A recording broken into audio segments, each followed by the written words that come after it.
السلام علیکم ورحمۃ اللہ وبرکاتہ۔ مبارک زبان چینل کی نئی ویڈیو میں پھر سے آپ سب کو خوش آمدید۔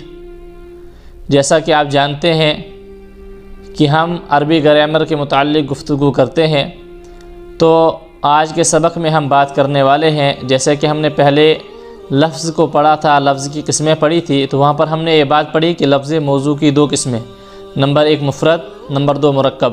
مفرد کو ہم نے پڑھا، اب ہم پڑھیں گے لفظ موضوع کی دوسری قسم یعنی مرکب کو، کہ مرکب کس کو کہتے ہیں اور مرکب کیا ہوتا ہے۔ لفظ موضوع کی دوسری قسم ہے مرکب۔ تو مرکب کس کو کہتے ہیں؟ جیسے ہمیں مفرد میں پڑھا کہ مفرد اکیلا لفظ ہوتا ہے، تو مرکب اس کے برعکس ہوگا کہ مرکب 2 یا 2 سے زیادہ لفظ ہوں گے۔ تو مرکب کی ہے 2 قسمیں، نمبر 1 مفید، نمبر 2 غیر مفید۔ مفید اور غیر مفید کس کو کہتے ہیں؟ دیکھیے، مرکب مفید وہ بات جس سے سننے والے کو کسی واقعے کی خبر یا کسی چیز کی طلب معلوم ہو، یعنی جب ہم کسی سے کوئی بات کہیں اور سننے والے کو کسی چیز کی خبر معلوم ہو یا کسی چیز کی طلب معلوم ہو تو اس کو کہیں گے مرکب مفید۔ اور اگر ان دونوں باتوں میں سے کوئی بات نہ ہو، یعنی نہ سننے والے کو کوئی خبر معلوم ہو نہ طلب معلوم ہو، تو اس کو کہیں گے مرکب غیر مفید۔ تو طلب اور خبر معلوم ہو، اس کی مثال جیسے دیکھیے حسن حاضر، اس کا ترجمہ حسن حاضر ہے۔ جب ہم کسی انسان سے کہیں گے حسن حاضر ہے، تو گویا کہ ہماری بات سے اس آدمی کو ایک آدمی کے موجود ہونے کی خبر ملی، یعنی حسن کے موجود ہونے کی خبر ملی، تو گویا اس سے اس کو کسی واقعے کی خبر معلوم ہوئی، کوئی واقعہ اس کو معلوم ہوا۔ ایک ہے ایتی بالماء، اس کا ترجمہ ہے پانی لے آؤ۔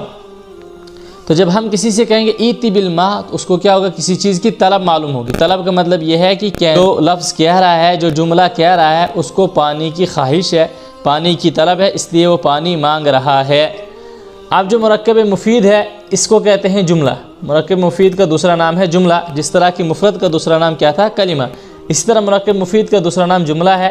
جملہ 2 قسم کا ہوتا ہے، ایک کو کہتے ہیں خبریہ، ایک کو کہتے ہیں انشائیہ۔ جملہ خبریہ کا مطلب جس کے کہنے والے کو سچا یا جھوٹا کہہ سکیں، اس کو کہتے ہیں جملہ خبریہ، اور جس کے کہنے والے کو سچا یا جھوٹا نہ کہہ سکیں، اس کو کہتے ہیں جملہ انشائیہ۔ سچا جھوٹا کیسے کہہ سکیں؟ جیسے ایک آدمی نے کہا حسن حاضر، حسن حاضر ہے، اب اس کے اپنے قول میں وہ سچا بھی ہو سکتا ہے، جھوٹا بھی ہو سکتا ہے حسن حاضر نہ ہو سکتا ہے حسن حاضر ہو۔ یا ایک آدمی نے کہا اکل طالب التفاح، طالب علم نے سیب کھا لیا، اب ہو سکتا ہے اپنے بات میں یہ سچا بھی ہو اور اپنی بات میں یہ جھوٹا بھی ہو، اس کو کہتے ہیں جملہ خبریہ، جس میں کہنے والا سچا بھی ہو سکتا ہے، جھوٹا بھی ہو سکتا ہے۔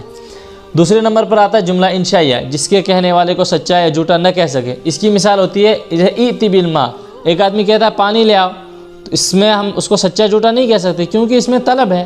اب کہیں گے اس کو جھوٹ بولتا ہے، ایسا نہیں ہو سکتا۔ ایتی بالماء، پانی لے آؤ، یا فعل امر اور فعل نہیں جب استعمال ہوتا ہے تب اس کو کہتے ہیں جملہ انشائیہ۔ جملہ خبریہ کی بھی مستقل قسمیں ہیں، وہ ہم آگے والے سبق میں پڑھیں گے انشاءاللہ تعالی۔